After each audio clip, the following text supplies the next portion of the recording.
Hello. ചോട്ടാ മുംബൈ എന്ന ചിത്രത്തിൻ്റെ ഇന്ന് ഞായറാഴ്ച ദിവസത്തെ, അതായത് മൂന്നാം ദിവസത്തെ കേരള ബോക്സ് ഓഫീസ് കളക്ഷൻ റിപ്പോർട്ടാണ് നമ്മൾ നോക്കാൻ പോകുന്നത്. വീഡിയോയിൽ മുൻപ് വീഡിയോ ലൈക്ക് ചെയ്യുക, ചാനൽ സബ്സ്ക്രൈബ് ചെയ്യുക. ജൂൺ മാസം അങ്ങോട്ട് ധാരാളം ചിത്രങ്ങൾ OTT റിലീസ് ചെയ്യും. നമ്മുടെ ചാനൽ ഭാഗം പരിശോധിച്ചാൽ ആ വീഡിയോയ്ക്ക് നിങ്ങൾക്ക് കാണാൻ വേണ്ടി സാധിക്കുന്നതായിരിക്കും.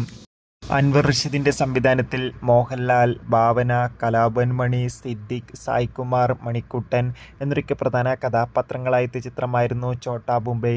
ഏവരുമേറെ ആകാംക്ഷയോടെ ചോട്ടാ മുംബൈ എന്ന ചിത്രത്തിൻ്റെ റിലീസിനായി കാത്തിരിക്കുകയായിരുന്നു. ഫൈനലി ചിത്രത്തിൻ്റെ റിലീസ് കഴിഞ്ഞ ജൂൺ 6-ാം തീയതി കേരളത്തിലെ തിയേറ്ററുകളിൽ എത്തിയിരുന്നു. ഇപ്പോൾ ഇതാ ചിത്രത്തിൻ്റെ റിലീസിന് അതിഗംഭീരമായ പോസിറ്റീവ് റെസ്പോൺസ് തന്നെയാണ് ഇന്ന് മൂന്നാം ദിവസമായ ഞായറാഴ്ചയും പുറത്തുവന്നുകൊണ്ടിരിക്കുന്നത്. ഇപ്പോൾ ഞായറാഴ്ച ദിവസത്തെ ഏറ്റവും പുതിയ കളക്ഷൻ അപ്ഡേഷൻ പുറത്തുവന്നുകൊണ്ടിരിക്കുകയാണ്.